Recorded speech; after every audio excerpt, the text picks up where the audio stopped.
folks, welcome to Bear Mountain. Today we're just going to do a little kind of walkthrough in the garden of what we're trying to do with minimizing buying compost or actually making actually making compost to try to get more organic material into our vegetable garden beds.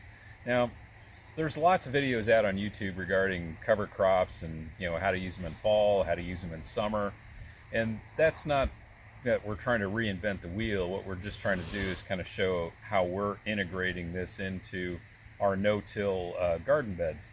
And this is a classic example of just a buckwheat that was planted, sown on top of the ground, and then we dusted it with a 1/4 inch of compost over the top, so it was a light compost. And this was done about 10 days ago. So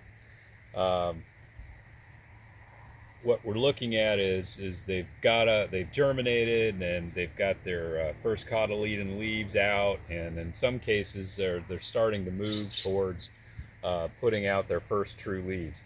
Now, the nice thing about buckwheat in the rotation is it takes about 30 days for it to get to the point where it's going to bloom, and normal time in summertime.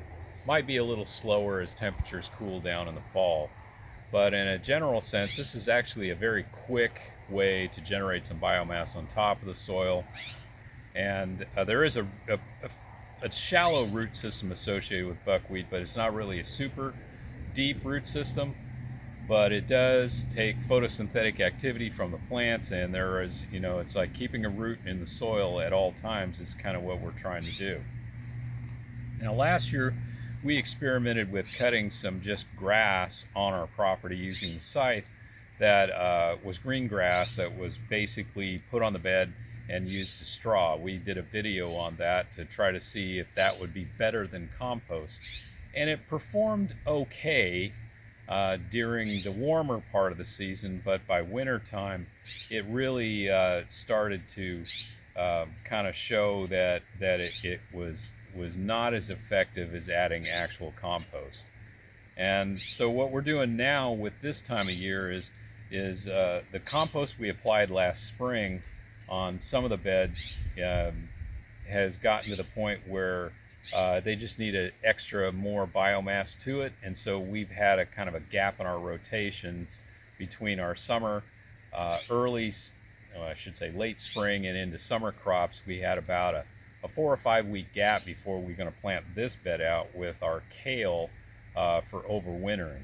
So the idea here is to just keep something in the ground growing, and it's fast enough that will then, when it gets completed, what we're going to come in and do is we'll cut it down and lay it on top of the ground basically as a straw mulch.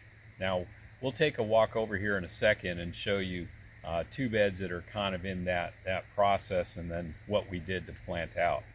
So the whole point on this is the seed from the buckwheat germinates fast, grows fast, and provides a good biomass for putting down.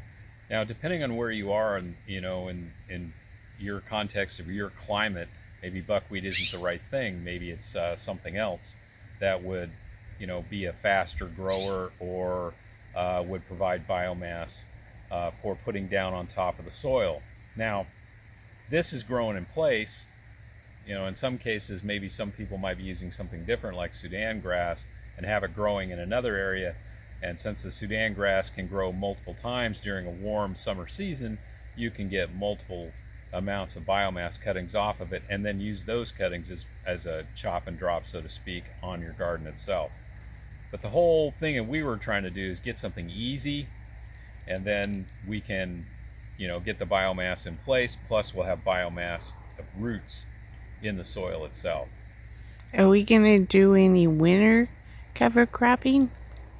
We do have some beds that we're going to be using for spring planting. So what I'm going to do for that is I'm going to use a mixture of a couple of different types of things. I'm going to use winter rye, a hairy vetch, and a bean like not a fava bean, but it's kind of a bell bean, I think it's actually called.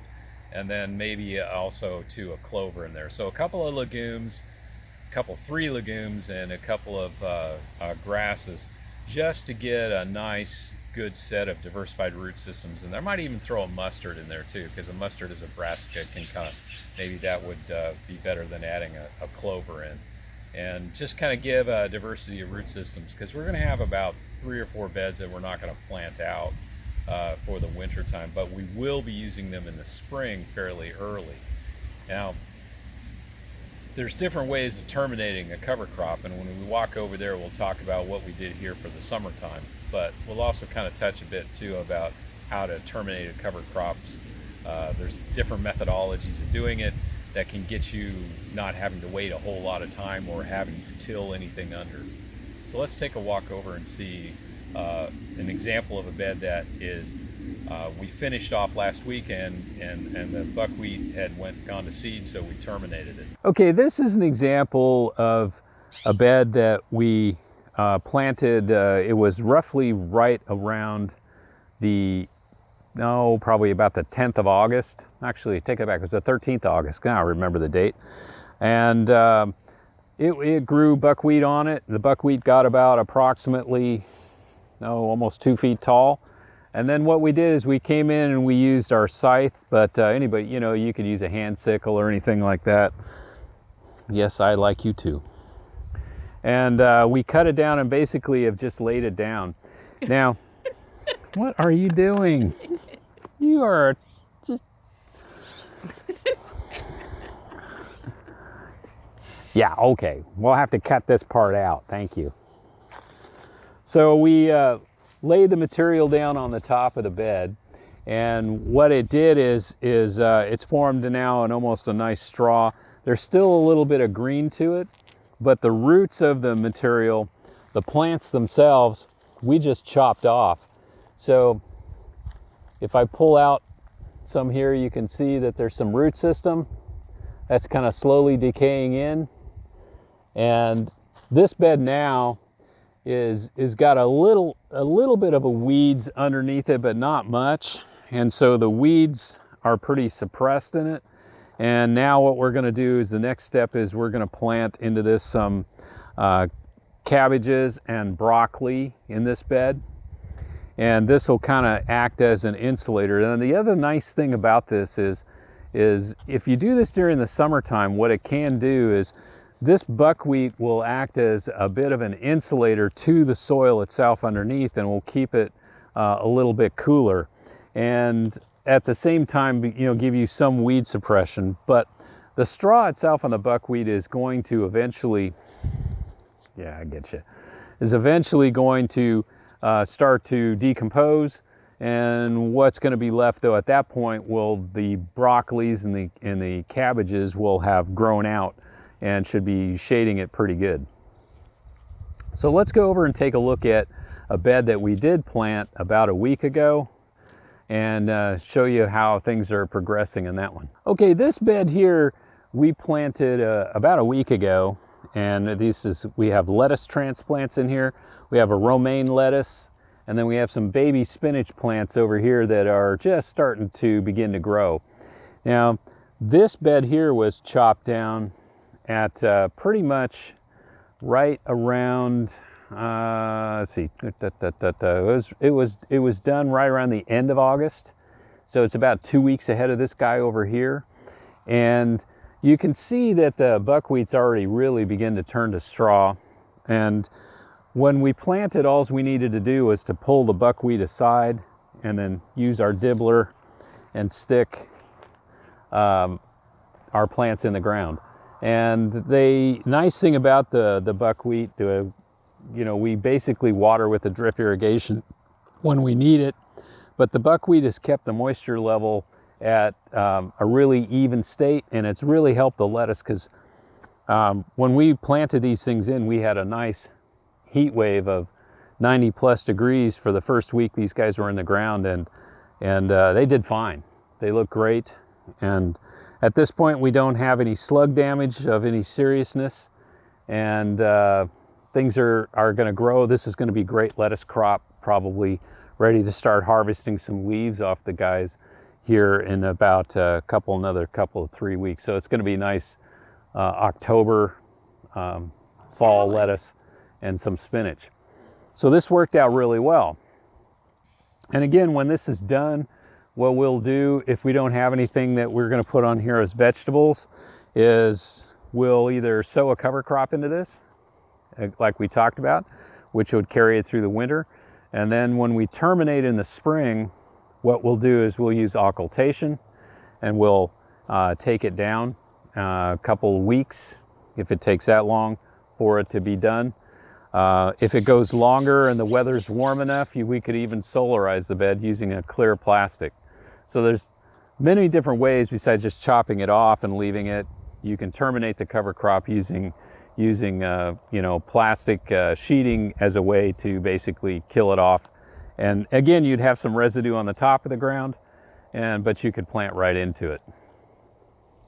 So I just wanted to kind of share with you guys, that there are easy ways in a home garden to integrate cover crops. I'm sure there's lots of good advice out there, but we wanted to kind of show how we're doing this in terms of any compost now that we're going to be using is going to be our own.